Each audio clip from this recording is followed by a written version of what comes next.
Ang mga bata po ngayon, sad to say, huwag kayong magagalit sa akin. Ako, maraming batang magagalit siguro, pero pasensya na kayo. You are weak.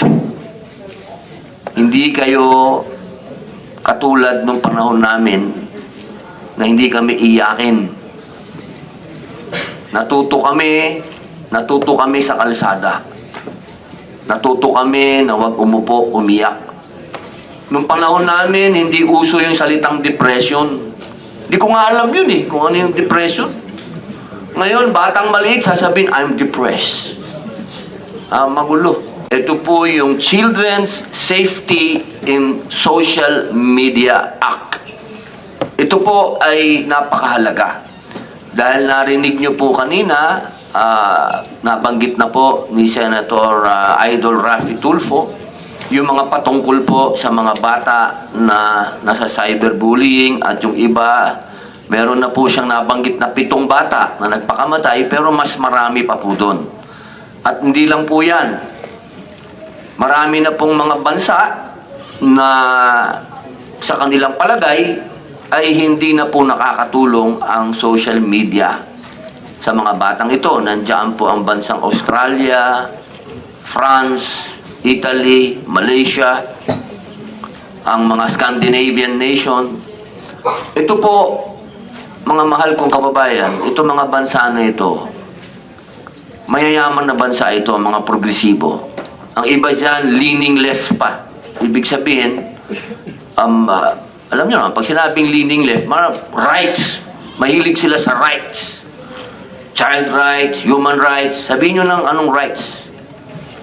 Pero sila mismo, sa mga bansang yan, naniniwala sila na dapat magkaroon ng disiplina, kailangan magkaroon ng batas, kailangan magkaroon ng tinatawag nating regulation sa paggamit ng mga bata ng social media. Kaya, ito po ang dapat natin pag-usapan at hihingin ko po ang bawat isa sa inyo, sa bawat isang ahensya, sana magkaroon na lang po ng bawat ahensya ng isang tagapagsalita dahil masyado pa ay tatagal. Kung lahat po ay magsasalita, bawat isang ahensya magbigay na lang po ng isang pahayag at kung kayo po ay pumapayag o hindi. Kapag ka hindi po, oo, meron lang po kayong ilang minuto para magpaliwanag. At ito pong bagay na ito, ang hinihingi ko po sa inyo, isipin po natin yung mga bata. Ang future ng mga bata. Kinabukasan ng mga batang Pilipino. Ang idudulog ko po sa inyo kung ano yung nawawala sa mga bata kapag masyado na sila sa social media. Unang-una na yung kabataan nila. Dahil siguro naman, iba dito, hindi ko mang kaedad.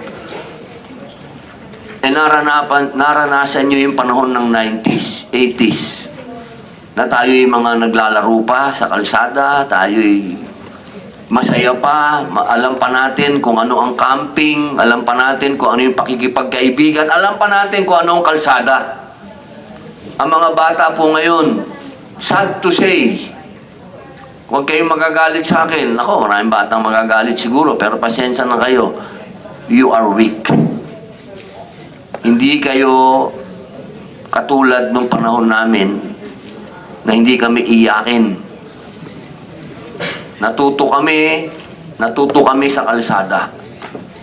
Natuto kami na huwag umupo, umiyak. Nung panahon namin, hindi uso yung salitang depression. Hindi ko nga alam yun kung ano yung depression. Ngayon, batang maliit, sasabihin, I'm depressed. Magulo. Kaya sana po, pag-usapan po natin ito. Umpisahan ko po, siguro, hingin natin ang opinion muna ng Meta. Brother, who will be talking? You or... Okay. I was telling them that we have a problem with our youth, with our young ones, because they are so addicted to social media. And I gave example of the countries who are now regulating the use of social media, like Australia, France, Italy. So we are inclined to copy. We are we, the senators, we have a lot of bills. We want to regulate it or ban it. We put a certain age. Mine is 16 years old. Senator Panfilo Lacson, I think, is 18 years old. So we are really pushing for this. So I'm giving you the floor, sir, to say your comment. Thank you, Mr. Chairman. From perspective, we are aware that there are concerns with regards to youth safety. It's been our priority as well. For Met in particular, we have been in discussion with parents, with governments, with stakeholders. We understand that there's a need to address these concerns. And a lot of the issues that we're seeing after we talk to our stakeholders really boils down to some of the issues with regards to content or contact or how many times the children are using our platforms. So we do try to address this. We launched what we recently called teen accounts, and I can go a little bit into details on teen accounts, but overall what we're trying to say is that this is a process of improvements. I'm here as well in the Philippines to listen to stakeholders here, to communities.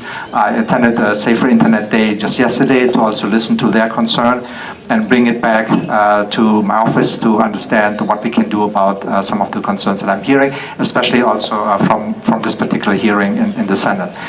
So we do understand the concerns. We do feel, or we do think that the need for a ban is not there, given that the children have a right to access digital platforms. However, we want to make sure that they are protected. So balancing the rights for digital participation and safety becomes a priority for us to make sure that children, especially children above 13, have the rights to participate and be a voice on platforms and participate as well in all the benefits that our platforms provide, but of course with the right protection measures in place. And so our efforts have been to ensure that those protections are in place. I understand this is obviously still a work that needs to continuously improve.